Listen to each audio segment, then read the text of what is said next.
Good afternoon, everyone. Today is Tuesday, November 21st, and the time is 2 o'clock. Has the lobby been cleared, sir? Yes? Thank you. We are here today for a school board briefing meeting. Welcome.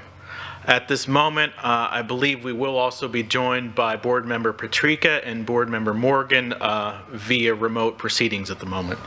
At this moment, does the superintendent have any changes or amendments?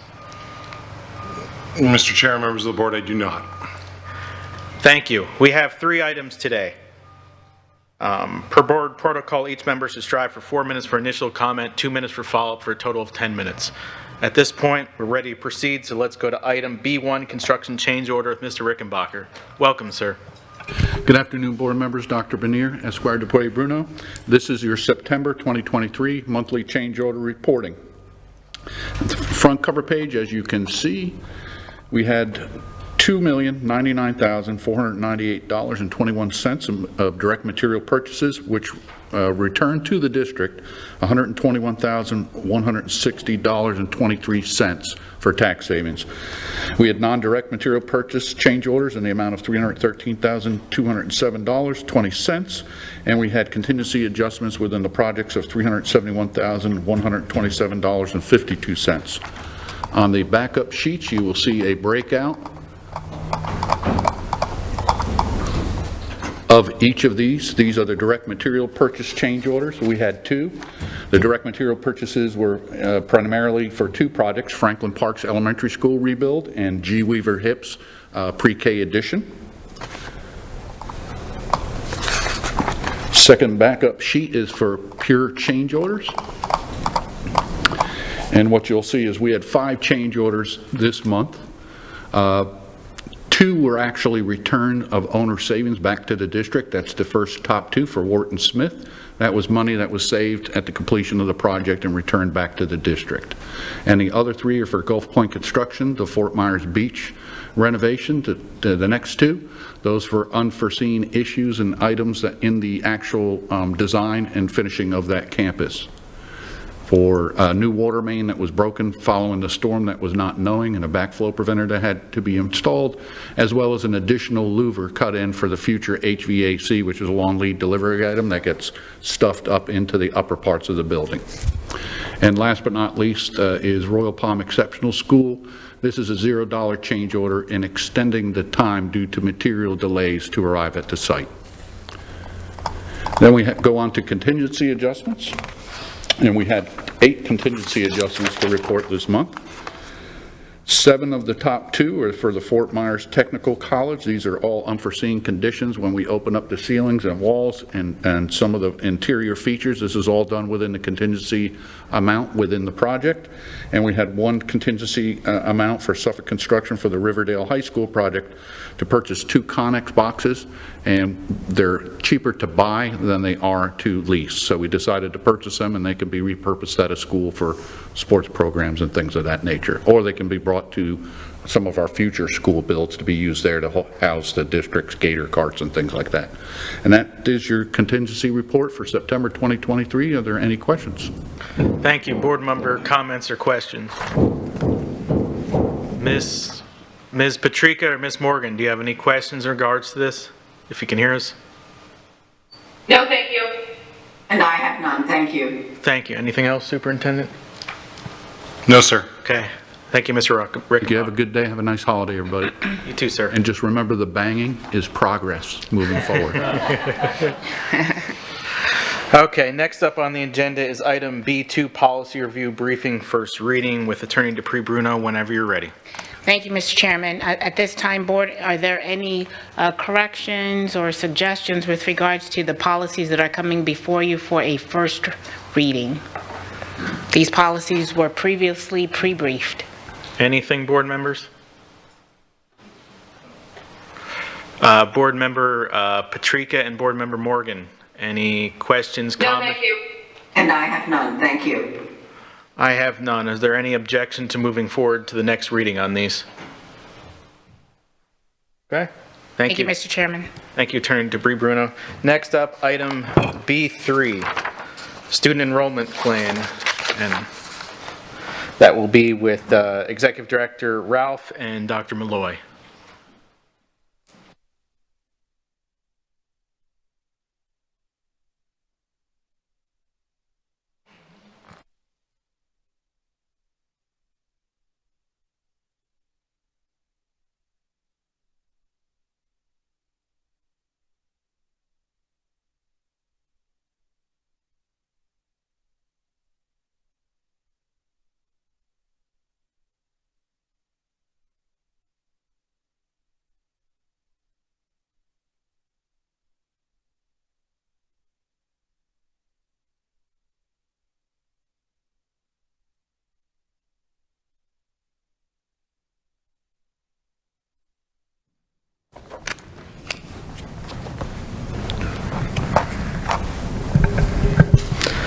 Good afternoon, members of the board. I'm delighted to provide an advanced overview of the plan for student enrollment for the 2024-2025 academic year today. Accompanying me is Soretta Ralph, the Executive Director for Student Enrollment, who will delve into crucial elements of the plan, focusing on the modifications relevant to middle school outlined in the document. The revision of the plan is a crucial component of our initiatives to enhance transportation efficiency with the primary goal of ensuring our students arrive at school punctually. Today's presentation will center on significant modifications to the plan for student enrollment. We will walk through a timeline of our progress so far and highlight key upcoming dates pertaining to the final approval of the plan. Ms. Ralph will delve into the student enrollment process, covering middle school specifics, K-12 pre-registration, re-enrollment, and new student registration, as well as any additional revisions crucial for system enhancement. I will then provide insights into the factors influencing student assignments to schools, discussing proximity zones for elementary and the new middle school zones, which include a revision from a previous presentation. The session will conclude with comments from board members and the superintendent. On slide 3, you'll find a timeline outlining advisory engagement, board presentations, and the forthcoming readings associated with the student enrollment plan, specifically focusing on middle school proximity. I've emphasized our current position and marked the scheduled date for the board vote on January 9th, which follows the holiday break. It's essential to mention that the timeline doesn't encompass town halls or presentations tailored for specific groups. Now I'll hand over the presentation to Ms. Ralph to elaborate on the student enrollment process for middle school. Thank you, Dr. Malloy. On slide 4, you're going to see that it provides information about the student enrollment process for middle school students. Full details are available for your review in the actual student enrollment plan for 2024-2025. The proximity plan for middle school is associated with the school choices that are within the newly outlined middle school proximity zones for 24-25. Transportation will be provided from the residence to the school in the proximity zone. Open enrollment is scheduled to begin on January 16, 2024 and continue through February the 29th, 2024, correct. This will be the window that all students will rank order the schools in their proximity zone, and the process will be the same for the middle school students that we followed with the elementary students that was approved last year at this time. High school students will continue with no changes for 2024-2025. On slide number 5, you'll see that the opportunity will be available for middle school students to select to remain in their current school of enrollment. In the event that the school is outside of the proximity zone, parents will have the opportunity to submit a continuation form to remain in that school. Transportation will not be provided by the district, but be provided by the parent. The form allows the parent to select their student, select the school that they wish to continue in for 2024-2025. The form also provides documentation that the parent accepts responsibility for transporting the student to the identified school on the form, and also promises to be on time and maintain good attendance. Open enrollment ranking of the schools in the new proximity zone will impact all of our 6th graders that are new to Lee County, any student that is enrolling new, and also students in the district that need a school with transportation. I must emphasize again that transportation is only available to students that are attending a school in the new proximity zone as shared on slide number 6. Additionally, transportation will continue for our students in self-contained exceptional student education classrooms. Students not submitting a school choice application or a continuation form will have a school choice application entered on their behalf in the lottery by the Focus system. It is our intention to have all students that have a registration in the district to be enrolled in a school at the end of the lottery. This is the same process that we followed this past year.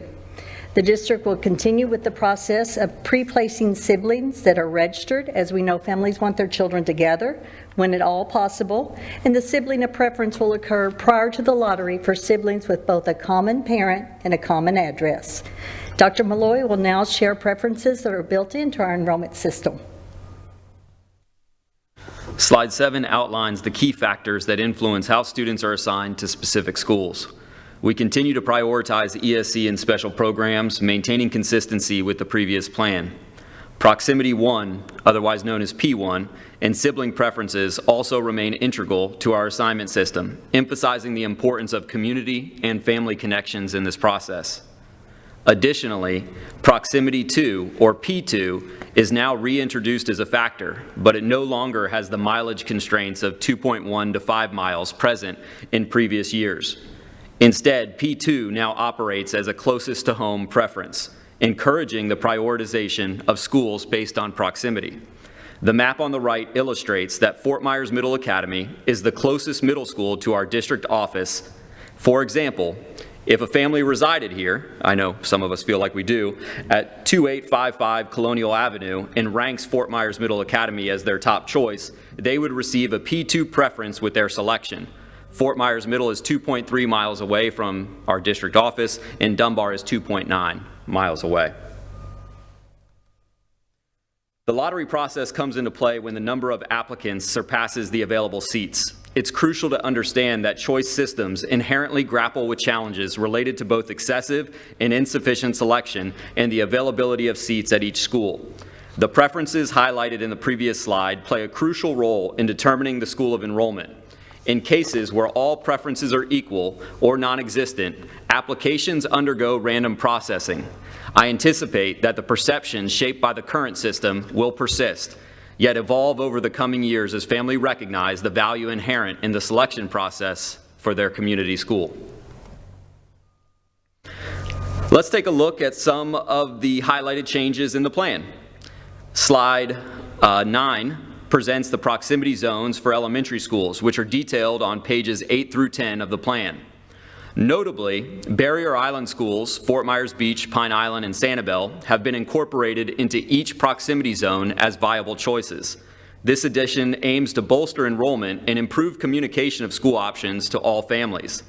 It's important to note that district transportation will not be provided to students residing outside the Barrier Island zone. This adjustment aligns with our commitment to the ILA with Fort Myers Beach and addresses community requests for access outlined in the choice forms for the listed schools. Slide 10 reveals the revised middle school proximity zones. An important change from the previous board presentation involves zones AA and BB.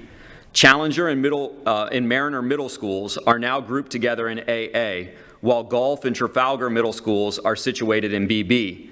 This adjustment on the map serves two primary purposes. First, to enhance alignment with the middle school proximity zones, facilitating Patriot Elementary students' attendance at Challenger Middle School. And second, to address capacity challenges in the former West Zone. It's crucial to bear in mind the geographical constraints, especially considering the close proximity of Trafalgar and Challenger, within 2 miles and parallel west and east. Defining boundaries in such a confined space poses a unique challenge. I'm delighted to welcome back Ms. Soretta Ralph, who will guide us through the updated registration process and highlight other crucial revisions to the plan. Thank you, Dr. Malloy.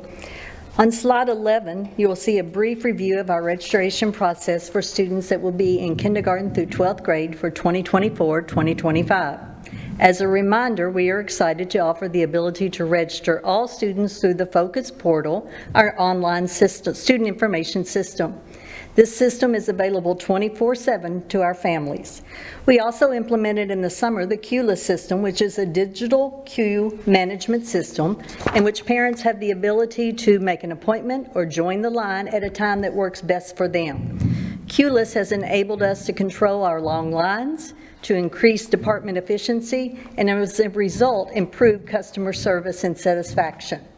Slides 11 and 12 outline a few revisions that have been made to the plan for student enrollment for 2024-2025. It continues to be our goal to look for needed improvements to meet the needs of our families and to improve our efficiency. First, as Dr. Malloy already shared, the Barrier Islands, Fort Myers Beach, Pine Island, and the Sanibel School have always been options for all families via the waiver process. But for 24-25, we're going to actually have each of those schools listed in each of the proximity zones for parents to be able to select. This is a way for us to also be very transparent to all of our families.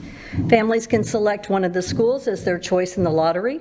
The island schools are identified as attractor schools in the school choice application, and transportation will be provided by the parent. In addition, the Sanibel School is included in each of the middle school zones as an attractor school with transportation provided by the parent. The preference of proximity to, as shared by Dr. Malloy, has been added for our elementary and middle schools on the choice application. The preference identifies a school that is more than 2 miles from the residence, but it's the closest school to their home. Again, this is identified as the school most near the home, and it's going to be a convenience for families to be able to see that. Island Coast can be selected by all families in the West Zone as a high school selection. The addition of Island Coast to Subzone 3 will allow for more equal utilization of our West Zone high schools. Middle school students may elect to apply to any of the 6 art schools in the district: North Fort Myers Academy of the Arts, Cypress Lake Middle, Bonita Springs Middle, Okamic Middle, Harns Marsh Middle, or Veterans Park Academy of the Arts. Transportation will be provided by the parent for a school that's out of the proximity zone.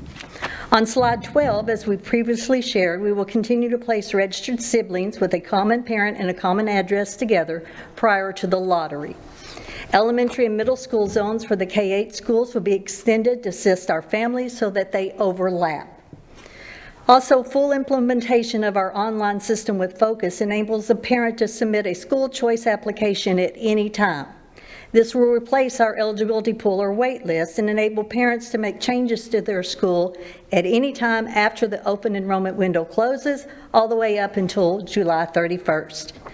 Student enrollment continues to provide families with important information to create their Focus portal and submit all documents through Focus. This is a customer service that has received many positive feedbacks from our family. Thank you for your time and attention today. Dr. Malloy and I will now turn it back over to Dr. Bernier for comments and board members' questions. I don't have any other comments except to thank Dr. Malloy and Ms. Ralph for their amazing work, continuing to help communicate with the public over this change. I know there are some questions. Specifically, Dr. Malloy spoke a little bit about one of the changes, and it is difficult as we look at middle school when we don't have enough middle school options per se in one area, 10-year plan coming forward. The other aspect is sometimes there are difficult decisions to be made just because of how, and I'll specifically speak to the West Zone, right, how the schools are grouped. They're very, very close together, so it makes it difficult to draw a line between them because of how they're approximately placed. But look forward to your questions. I know that there are some specifically on some of these topics. There are probably some questions that we're not expecting. We will either have the answers and turn to the team, or we will make sure you get the answers before the end of the week. Thank you, Dr. Bernier. Board members, questions, comments? Mr. Persons. I just want to ditto congratulations for putting all this together, number one. Number two, I'm getting pressured all the time on the possibility of Bayshore becoming a K-8. I don't know if we should do this, if you have any answers now, or when we get into the capital plan coming up. Don't have any answers for you now other than what I spoke specifically at Okamic. There was some really amazing parent process that came forward in terms of making statements about a desire for their students to matriculate from 5th grade to 6th grade to 7th grade to 8th grade. I assured them that that proposal would be given all due consideration for the 10-year plan. I couldn't promise when it would start, because what you have to know is when we will have a full K-8. And then you have to plan backwards for that first matriculation from 5th to 6th grade. I should get a look at the strategic plan Tuesday of next week during 2 direct reports, one with Dr. Desamore, Chief Financial Officer, and the other with our Chief of Operations, Mr. Stevens. So as soon as I have that, I know currently it is included. What I don't know, because there's still revisions being made as to when the actual date for that building to be complete, which then we back up 2 years, and that would then begin the process of 5th graders matriculating to 6th. Then they go from 6th to 7th, and by the time they go to 7th to 8, we need a middle school. So that date is critically important, that third step. All right, thank you. Answer my question. Ms. Langford Fleming. I just reiterate what board member Person said. Thank you for the time and effort. I know this is way beyond your hours on your clock that this takes you, because I'm sure you're sitting there on a Saturday night thinking how you can tweak something. The P2 or the new proposal, I think it was on the change, what slide was that, where it showed there were changes, a slight change, additional revisions. Where was that? Can you explain just a little more? Obviously there's that whole like you explained about the district being not 2 miles, so there's a whole bunch of people in our community that don't live 2 miles from a school, so it's going to be their closest school. That's the only, I guess, thing I can foresee you getting a ton of phone calls about, because I know where I live, I'm not within 2 miles of either middle school for my children, but I'm closest to one, that my closest one on an aerial view would be in a more, I guess, difficult way to travel because of traffic and construction happening towards the interstate. So for me, when I'm thinking about taking my kids to school or picking them up or being a part of a parent conference, while that school might be closer, this school is faster for me to get to. Does that make sense? Am I making any sense about that? Yes, ma'am, okay.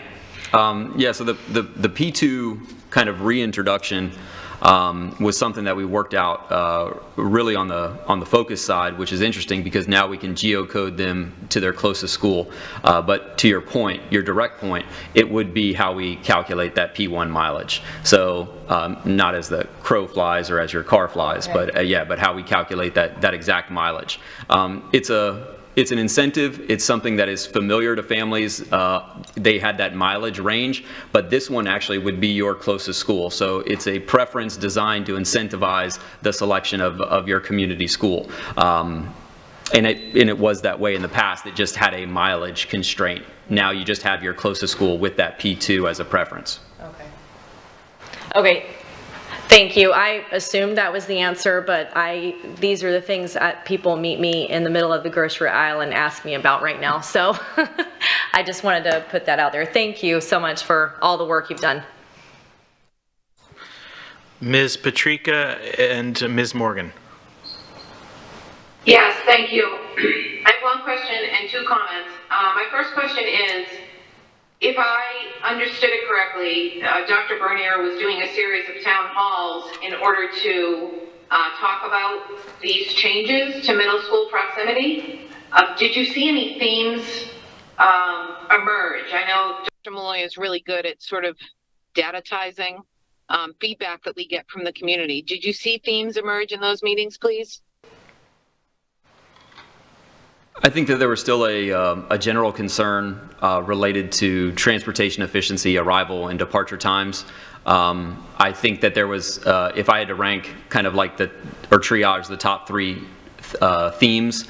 It would be what are the zones, what are the schools in the zones, and then what is my likelihood of receiving which school I would like in those zones based on the preferences that are now being awarded. So that probably covered the main ones. Was really what do the maps look like, what are my choices, and then what's the likelihood if I select or rank one this school that I would gain entry into that school based on the preferences or the factors.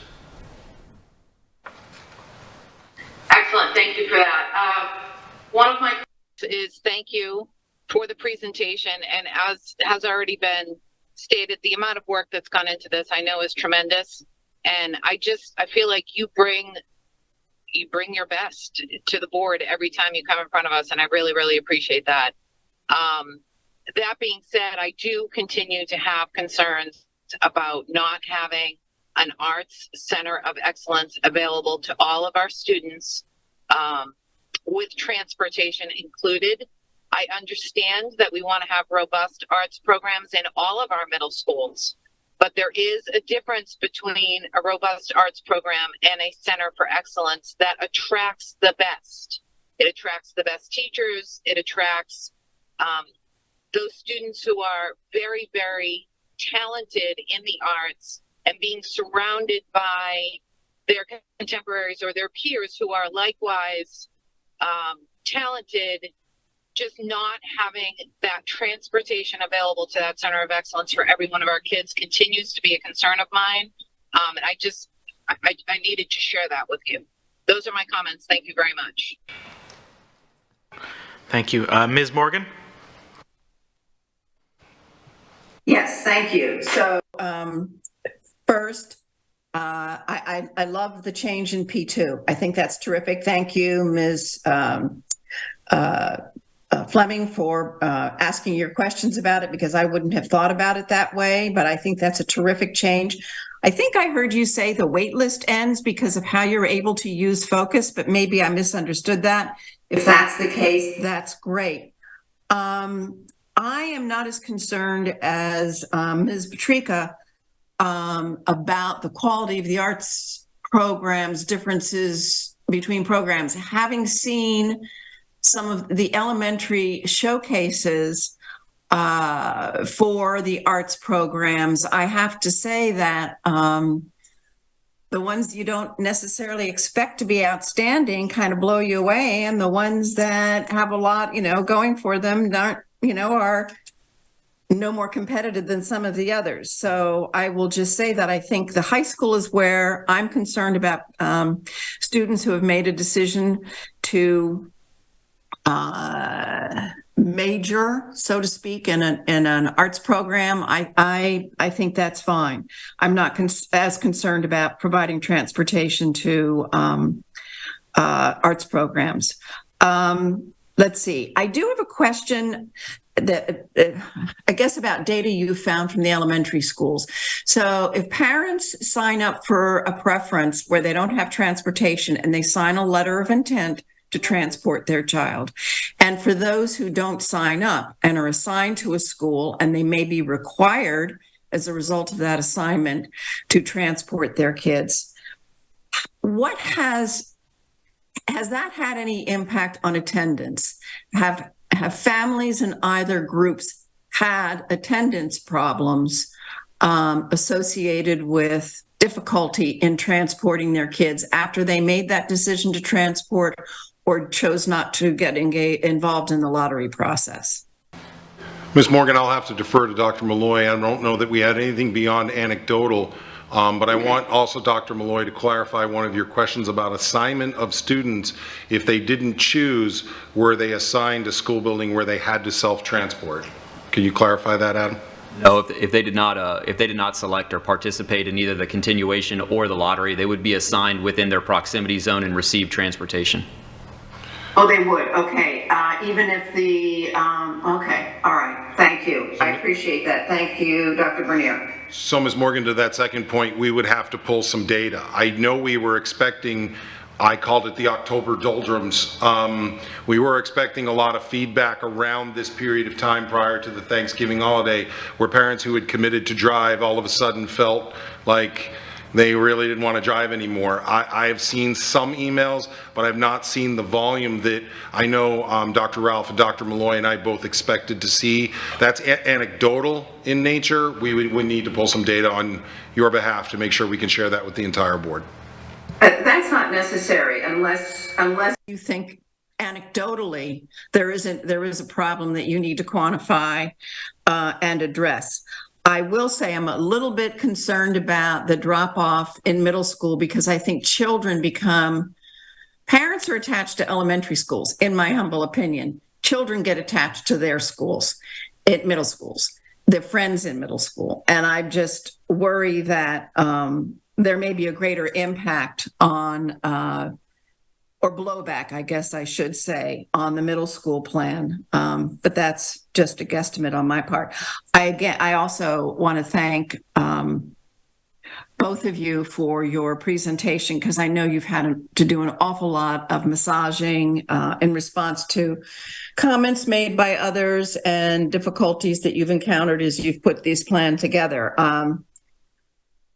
I think you've done a great job, so thank you very much. Okay. I have some questions now.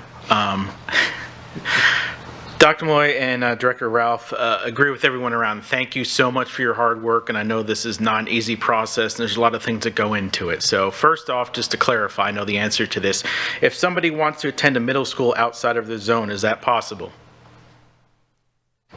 It is possible after the lottery runs and if there is capacity per the state statute related to choice. Okay, just wanted that out there again, just to confirm. So one of the questions I have, and again, as the representative for District 1, which includes most of Cape Coral as well as Pine Island, I do have some concerns that I've brought up, obviously, with administration at this time.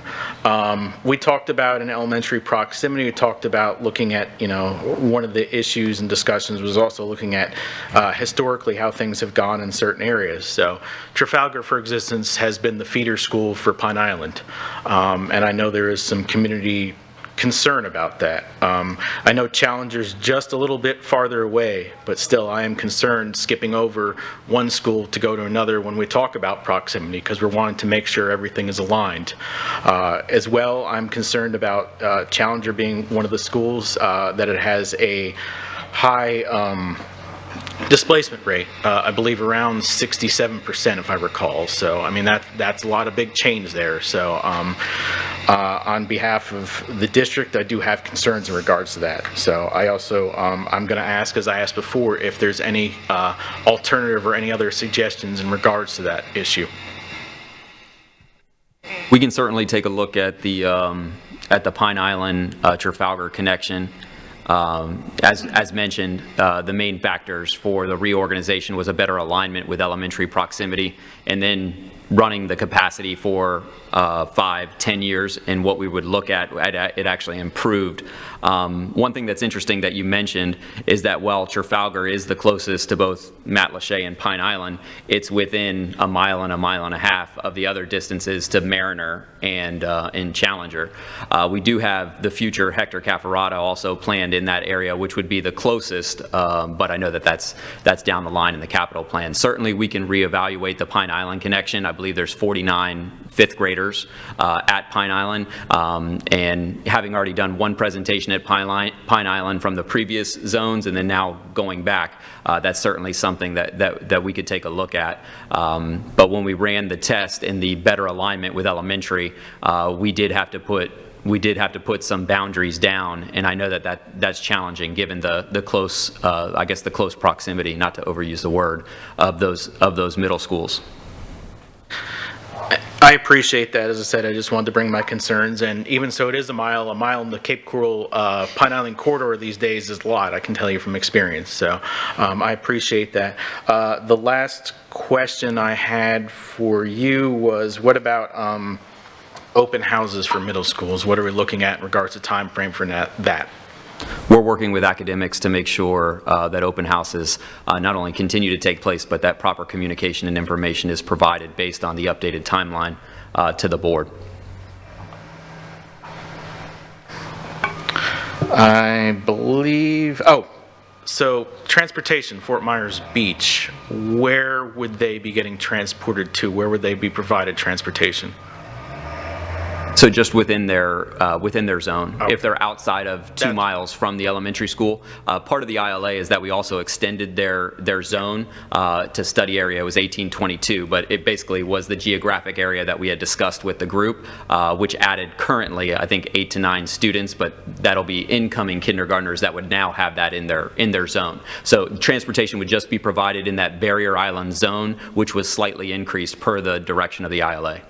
Thank you. I just wanted to clarify that. And again, as long as any of my fellow board members don't have any issues, I'd like to see if you could bring something back in regards to potential possibilities in regards to Trafalgar, Challenger, Pine Island, Mariner area. I believe Ms. Langford Fleming had a question. Those were great questions, Mr. Fisher.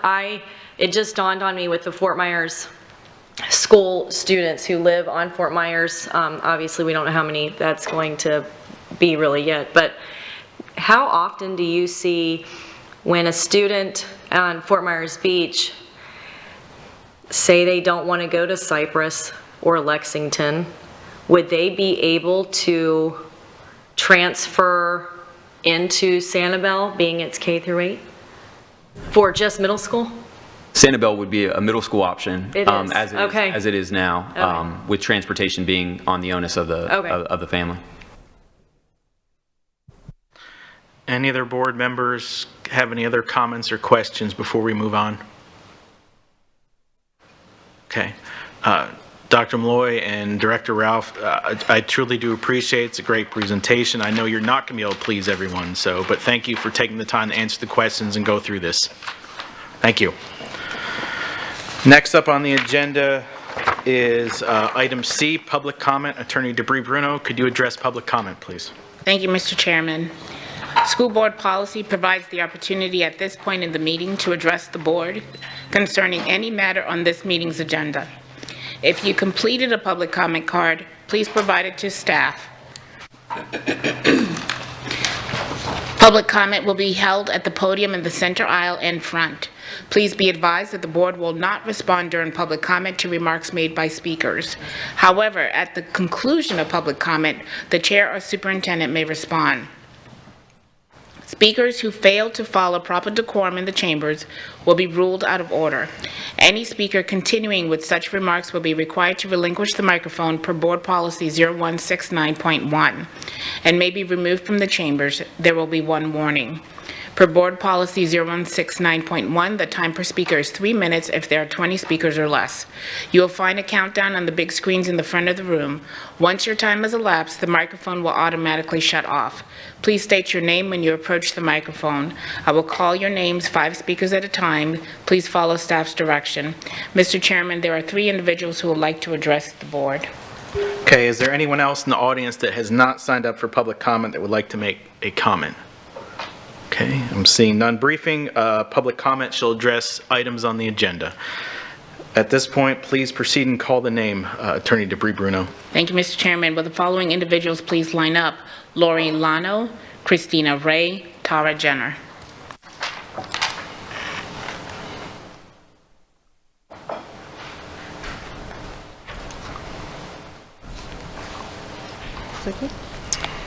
Good afternoon. My name is Lori Liano. I am a Pine Island resident. I've lived on Pine Island for many years. I have 2 children in the middle school at Trafalgar Middle School. So I'm just urging you to consider that Trafalgar has always been the feeder school for Pine Island. Even though the proximity, if you look from the elementary school to Trafalgar, Challenger, and Mariner, Trafalgar is the absolute closest. I went from the elementary school for everyone. And I understand capacity, but parents who have, like I said, I have 2 children in the middle school. Does this mean that now next year, because now they've formed friendships and relationships, they enjoy the teaching staff, the administration, they're doing really well, now do I have to take them out of that school that they're comfortable, they've grown attachment and fondness of the school, I'll have to take them out, that or drive them, and it's really not feasible for every parent on Pine Island, considering most of us they're fishermen or farmers, and they don't have the ability to drive them to continue to Trafalgar. So I really would like you to please reconsider putting, perhaps swapping Trafalgar for Challenger. If you look and see, I don't know the statistics of how many children attend each school, but I know for the most part, most Pine Island children attend Trafalgar. So I'd appreciate it if you could take that into consideration. Thank you.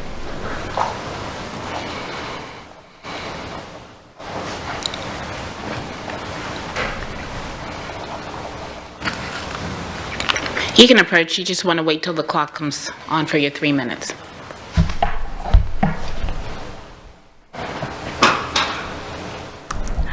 My name is Christina Rao. I live on Pine Island. I'm a Pine Island student, and I have a Trafalgar Middle School student. I really hate public speaking, so the fact that I'm up here means it's really, really important. So I made some notes. I'm extremely concerned, obviously. Dr. Malloy made a comment earlier, and I jotted down. He mentioned community schools, and I guess everyone should probably know that Pine Island Elementary is definitely a community school. What you might not realize is that Trafalgar Middle School is our community middle school for Pine Island. As Lori stated, that we're a community of fishermen and farmers, and it's quite different to expect a parent from Pine Island to drive on and off of an island to get their kids to school versus a Cape parent having to drive an extra 2 miles to get to the school of choice. Yeah, I was at the town hall meeting at Challenger, and I understand the Patriot Challenger issue. And when I was there, I just had this feeling, I'm like, I have a feeling that Pine Island is going to end up collateral damage to solving that problem. And I urge you to look at making that not be that way. And I have a couple of questions. I know you guys can't answer me directly, but in the unfortunate event that it stays the way that it is, I have a suggestion for another preference. We'll put a P1A, and that would be after sibling preference, the preference being given to the kids that have been displaced. If you're going to displace the kids from their schools, they should get to choose where they're going to be displaced to. Let's see. And I wonder if he made a great presentation. One thing he didn't tell you is how many kids are going to be displaced based on what this new plan is. Yes, that's it. Thanks.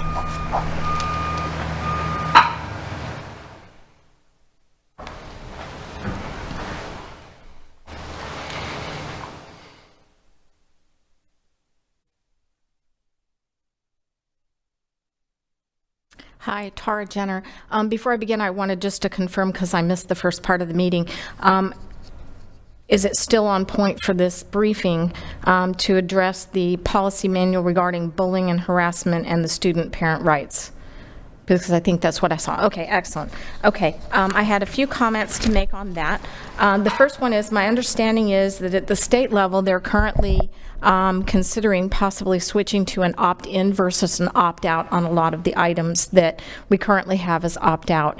And so my request is that the board consider having both opt-in and opt-out at the moment, because I know opt-out is the standard according to statute, but there's nothing wrong with going above and beyond what's the minimum required statutorily, especially in light of the fact that it is being considered at the state level. It means that we will preemptively have that already in place, specifically when it deals with written requests for parents with HIV and access to health education classes and things of that particular nature. So I'm just recommending that you consider that as a possibility, that you have both the opt-in and opt-out option there, so that you have preemptively addressed possible changes that will be coming at the state level. Also, as I'm looking at the parental rights one, I think it's paragraph M, involuntary examinations of students. I find it kind of interesting that the discussion about law office enforcement and removal first goes through to the mental health care practitioners, and it's not until the second paragraph that they address the responsibility to contact parents. And I think possibly there should be a reversal of that, because the parental rights should be involved first before the contact with the mental health care practitioners. That was just one thing that I noted. Also, both under educational choice, there's no mention of the voucher program. I think that would be very viable to have placed in this particular document, so parents are aware of what that is. And also, there's no mention whatsoever about the HOPE Scholarship, which is the option available for individuals whose children are facing what they perceive as a bullying situation. And I also believe that that also is not included in the proposed bullying and harassment policy manual, and I think it needs to be placed in both of those places rather than totally separate and distinct, because parents are going to go look for what's the bullying policy, what are the rights, and if they don't see it in this document but have to go look for it in a third location, they may not know to go look there. And so putting them in each of those locations avoids that problem of parents not being informed, because I think that's what this is all about, is making sure that everyone has all the information in an easy to find location. Thank you. That concludes public comment, Mr. Chairman. Okay, thank you everyone for your comments. We're going to move on to good of the order and board comment at this moment. So, Ms. Patrica, do you have anything for board comment or good of the order? Other than to say happy Thanksgiving to everyone, I do not, Mr. Chair. Thank you.